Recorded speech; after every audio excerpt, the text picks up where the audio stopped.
Hello everybody, this is Connor, BoatsDon'tSink, here with another episode of Weekly Weiss for July 29th, 2022. If you're watching this and wondering why it's July 30th, my Tokyo Revengers came in late and I had to spend all day yesterday opening it, so we're a little behind schedule on this one, but we'll make it work. There wasn't a ton of news this week, regardless. First off, we had the refresh process rules change. It's coming to English. Second, we had a delay for Quintuplets 2. Third, we had Tokyo Revengers release. The reason this is late, of course. And fourth, we have some more information on the BCS 2022 schedule.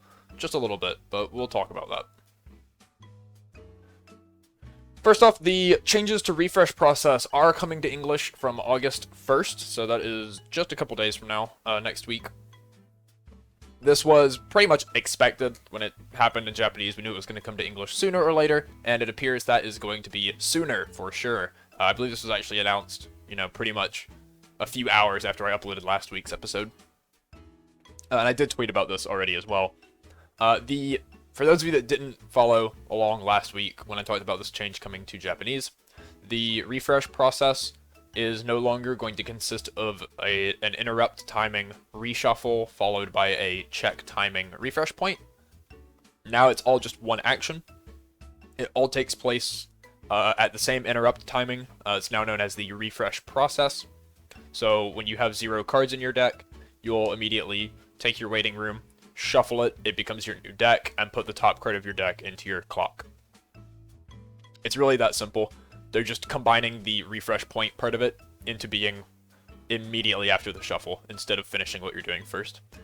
It's just all one action. So overall, I think this is great for new players. This was always the thing that caused the most questions, so now it's, a little more understandable, a little simpler. So yeah, great stuff. Notably, we'll have to keep an eye out for this, make sure people are getting used to it by the time BRO and BCS roll around. Since I'm sure some people that have been playing a long time like me are going to have muscle memory doing it the other way. Personally, in the games I've been playing at locals, we've been using the rule already, and it hasn't really proven to be much of an issue. Like, it's pretty, it feels right. It feels natural. So, good stuff. Second, Quintessential Quintuplets 2 was delayed. It is no longer August 12th release, it is now August 19th. It's just a 1-week delay. With the release being this close, I can't imagine they've not already printed it. So this is probably just a shipping delay.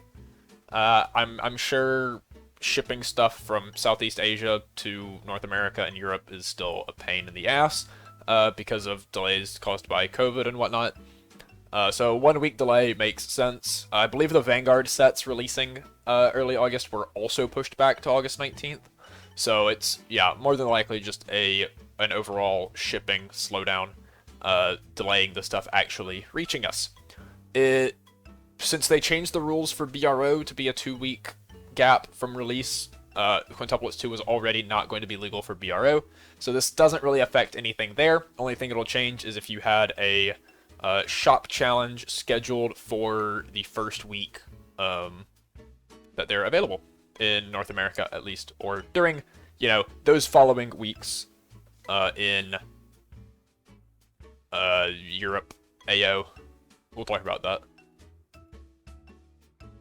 Third, Tokyo Revengers. It released yesterday, July 29th, the day that this video was supposed to come out. Awesome set, has some unique stuff. I think it was a pretty, they announced this set, it was very hype. I think the Tokyo Revengers fan base, at least in the West, I think a lot of people really liked it. It's a pretty awesome show. If you haven't watched it, I recommend giving it a watch. It's, my best way to describe it in a short phrase is Steins Gate, but middle schoolers beating the crap out of each other. That's a great show. Some cool characters. As usual, I'll be uploading deck profiles for it, which may be spread out across a little bit longer of a time gap since Quintuplets got delayed. But I also have more decks for this set than I've had to talk about for previous ones, so we'll be covering the main ones for sure, and we've got some spicy sort of other decks to talk about as well. That being said, Tokyo Revengers, I think a lot of people sort of view it as not being very strong of a set, especially since it's fallen off pretty heavily in Japanese. But I think this set's actually got some really strong cards in it, some really strong decks. and I think people will be pleasantly surprised if you buy it and build it, and play it some, and I'm hoping to see some good results from it in the upcoming tournament series for sure. Speaking of those tournament series, BCS 2022, we have a little bit more information on dates. Europe has apparently, from what I can tell, already started their shop challenges. I was talking to some people that I know had some on like Thursday a couple days ago, and have some coming up. So Europe is apparently just already going at it with their shop challenges. North America has until August 15th to sign up for those. So if you haven't heard anything from your shop, get on it. Make sure, just ask them about it. Make sure they have seen their emails and are signing up for it. You don't want to miss out on shop challenge. The dates that you can sign up for are from August 22nd to December 24th or 25th. So basically the entirety of the season. I can't imagine. North America usually doesn't have any regionals after late November, maybe the first week of December. So those last couple weeks, I can't imagine are actually going to have regionals. So I wouldn't recommend scheduling them there because you won't get to use your buy cards. We did also get the tentative dates. These are subject to change for the World Finals, though we still don't know a location. And as of the summer conference that was last week, they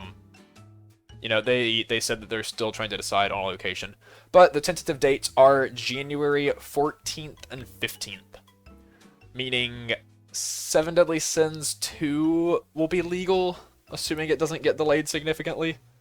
But I doubt anything that comes out after that will be legal, so probably no Kaguya 2 or Data Live 2 or whatever ends up being the January set. So yeah, that's what to expect there. And again, that could change. It is just tentative date. Personally, location-wise, if they haven't already announced by this point that it's going to be in Japan, I don't expect it to be in Japan. I do think travel to Japan is still a bit restricted. It might be hard to get in. They're probably unsure as to whether it'll be open by January for them to host it there. So I'm personally expecting Worlds to either be in Singapore or Los Angeles, or some surrounding area of Los Angeles, Anaheim. So we'll see. It's possible that travel opens back up and they're in Japan as per usual, but I am significantly doubting that. But yeah, so make sure your stores are signing up for Shop Challenge. Make sure you're getting ready. Remember that set legality is 2 weeks after set release. That applies to Shop Challenges as well. So if you know your locals is really excited for a set, maybe try to schedule your Shop Challenge around that. Don't schedule it right on the release date because you won't be able to play it. And other than that, we haven't really had anything else this week. Just some usual stuff. Makes sense after we've had so much news the last couple weeks. But thank you for watching nonetheless. You can find me at BoatsDon'tSink on Twitter, the usual place. You can also find our store at Iron City Games on Facebook or ironcitygames.tcgplayerpro.com. We are only probably a few weeks away from opening a physical store, so please check us out and support us on there. And as usual, I will see you guys next week.